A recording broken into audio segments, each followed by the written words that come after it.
100% guaranteed. If I didn't create Rockefeller, there would be no Jay-Z as a rapper, successful at all. If I didn't take the time to make sure that I fought for him, because he wasn't doing that for himself. He did not create Rockefeller or the infrastructure that came with it. And I'm not knocking him for it. I'm just saying that wasn't his superpower. You understand? So that's why he got with a Dame Dash and then, you know, tried to be a Dame Dash. You feel me? And that is a jab. You feel? And I'm saying it. But that's what happens. So 100%, he was great at rapping. I was good at doing the shit he didn't like to do. He was smart enough and cunning to do that, to get with a person that does the things that you don't want to do. But our problem was he didn't want me to get the credit for it. That's the definition of a team. It really wasn't by choice. But God made it where they said no so we could do what we did. 100% guaranteed. If I didn't... Hello, how you doing? My name is Antonio. My page is Unapologetically Black ADOS on YouTube. I ask that you like and subscribe to the page and share this video so that we can begin to get this message out. What I want you to understand is Europeans will play to your vices of your character, and they will use that as a means to divide and conquer black people, and they have the resources to do so because of white supremacy, and they have the access to the capital. So what you see here is that Jay-Z, his entire rap image was based off him being an entrepreneur, the same as Rick Ross was, something similar. However, Dame Dash was attached to Jay-Z, and Dame Dash was connected as the entrepreneur person because he was labeled as the CEO. As the business was structured, he would run the business aspect of it. But white people understood that Jay-Z wanted this image for himself, and in order for them to get the shares that Dame Dash was receiving off of the business interests they was doing together, they would separate Dame from Jay-Z or Jay-Z from Dame. And they would use that by enticing him with various deals that they would do. And I don't see in the black community how we respect the snake moves that Jay-Z did to people he came up with. The reason why Jay and I, the conversation we had, like, why you acting like that, was because I want to be looked at as a businessman. This is what he said. That was his narrative. So, you know, regardless of who has the most money, like Kanye might be a billionaire or Rihanna, but they don't come across talking about, I'm a business person. Right. That's just his narrative. Like, you know, George Clooney and the other, Ryan Reynolds, they all billionaires that, you know, on the low, they don't go and be like, I'm a businessman. That's his thing, to make announcements about business, because I guess he might have been insecure about the fact that he was a rapper. The reason. So as long as Jay-Z was willing to bow down to white supremacy, they was willing to give Jay-Z the image that he would like to present to the world as a super entrepreneur without Jay-Z actually having to have to do the work.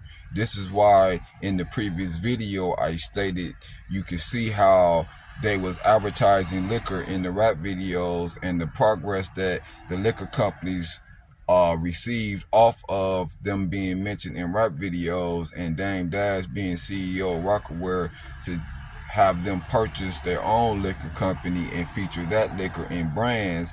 Jay-Z tried to emulate that same practice. However, him not being the entrepreneur that he is, it was not the same type of deal where Dame Dash was able to get an exclusive rights to distribute his liquor in America and have that type of control. Jay-Z, on the other hand, tried to relinquish the executive running aspects of the business to white people and ended up not understanding or knowing what his inventory was, how much his product was actually generating in revenues, or where the bottles were actually being kept at, and had to file a lawsuit in order to try to find these things out so that he can get the appropriate value of the company, as he tried to sell the company to the various people who are hiding or devaluing the company in the process of purchasing it.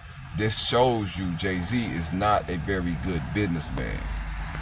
Jay-Z had first sued Bacardi subsidiary Empire Investment Inc. in October, seeking to get information about Dejure sales and records. The entertainer and businessman had been invested in selling parts of his stakes to the liquor company and found himself stonewalled. The lawsuit claimed Bacardi had been minimizing production and distribution of the cognac on purpose as an attempt to reduce the price it would pay to purchase Jay-Z's stake.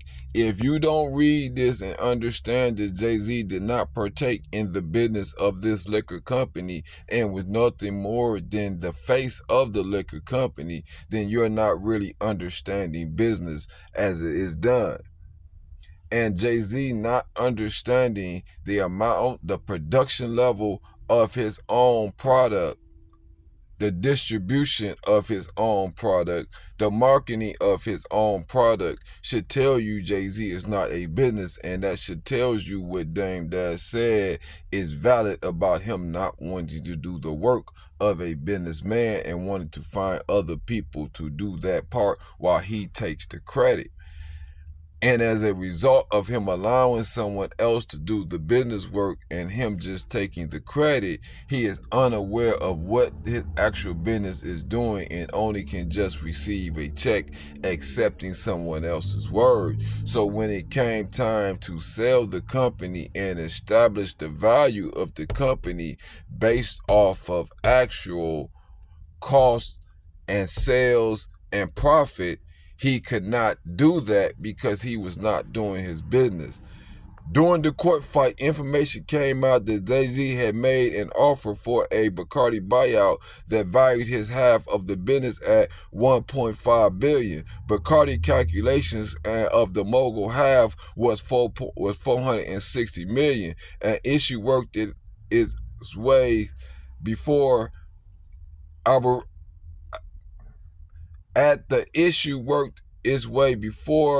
arbitrators.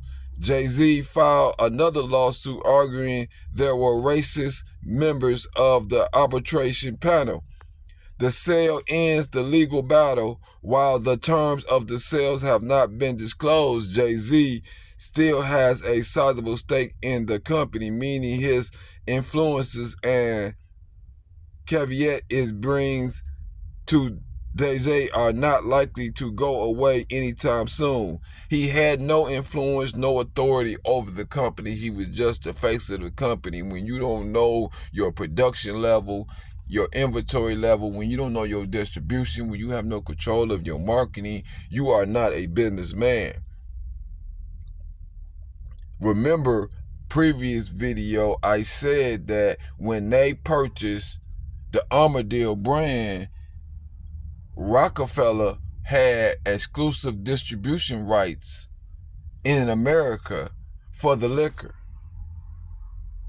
Jay-Z was not prepared to do the work that was necessary to really be a businessman. He just wanted the image, and Europeans understood that, and they played upon that image that he wanted, and they pushed him in that position amongst his people to see him in the image that he wanted to portray, regardless of him actually doing the work, because they understand that you're going to follow the propaganda. Jay-Z is a full-fledged sellout, man.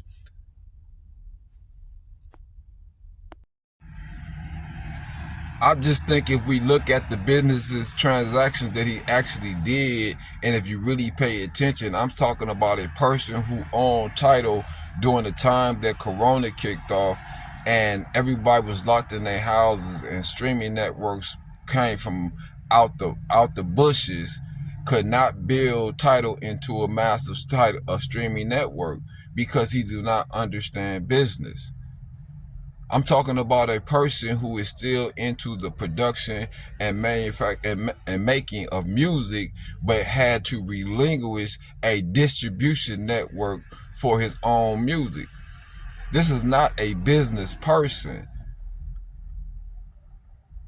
And these people knew that they would be easily that he would be easily manipulated with business rather than he would be if he had maintained his partnership with Dame Dash. So being honest with you, Jay-Z betrayal of Dame Dash also placed himself in more vulnerable positions in business to the point where he's filing racial discrimination lawsuits against his business partners. This is the consequences of him betraying his own people. Streaming consumption rises in U.S. market with early stay-at-home orders during COVID-19. In March 2020, most states across the U.S. implemented stay-at-home orders as concerns about the novel COVID-19 pandemic swept across the country, and many Americans stuck at home turned to streaming content to fill their time. Specifically, the consumption of non-linear content via internet-connected devices such as smart TVs and other media devices rose week after week, in March hitting its peak the week of March 23, 2020. Previous Nelson research found that staying put in on our homes can lead to almost a 6% increase in the amount of content we watch in some cases, and potentially more dependent on the reasons. But new Nielsen data shows that streaming trends varied across markets, age groups, and times of days during the first month of living restrictions in the U.S. States and cities, and moved quickly to enact stay-at-home orders in mid-March, such as New York, Illinois, Washington, and California. Says some of the most dramatic increases in streaming consumption between the weeks of March 2002, March 2nd, and March 2023. Even during non-crisis time, streaming consumption varied across U.S. local markets. Heavy streaming markets such as Orlando, Milwaukee, and Norfolk remained amongst the top markets in terms of connected devices streaming ratings week to week. However, some other previous ranked outside the top 15 made sizable gains week to week. Chicago and Denver quickly rose in the ranks, moving from 17 and 21 to 5 and 10 respectively. Across Nielsen's 76 largest metered markets, streaming increase have been persistent across all hours of the day. However, the most significant gains have been in early afternoon hours. Historically, few adults who would be home during these hours, but with the lifestyle change created by stay-at-home orders, we saw more than 50% increase in streaming from 1 p.m. to 4 p.m. across markets between the weeks of March 2nd to 2020 and March 23, 2020. Further, those hours are up over 100% from the same week a year ago. Listen, this really should dispel the myth of Jay-Z as this super business person. First of all, he had the ups on streaming prior to the Disney or most of the other channels that start streaming after Corona. You have to understand, this person is not a very good businessman. Most of his competitors on the music streaming site have a free option where you will receive advertisement, and Tidal does not have that. And the only time Tidal had a great rise in membership is when they did the free, allow people to sign on for free. A reason for this is because sometimes people are not able to pay their bills. So under Tidal, if you are unable to pay your bill, then you lose access to your entire playlist, and you might go to Spotify or somewhere else and create a playlist and play off that playlist and listen to the commercials until you get paid, and then pay for the advertised free setup, right? But then when it's time to pay for a free advertised free setup, you're going to pay for the streaming network that you are currently using that has your currently favorite playlists on it.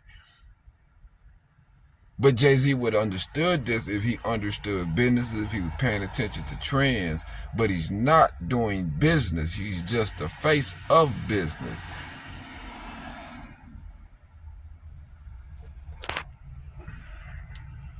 You have to understand that these white people understood that Jay-Z did not have the mental ability to deal with them in business the same way that Dame Dash did. You have to understand that they felt that Jay-Z was a more compromisable person to them, and he worked more beneficial to them. This is why Jay-Z is up above Dame Dash, is because Jay-Z served white supremacy. Jay-Z is a tool that Europeans use in order to drain wealth out of your community.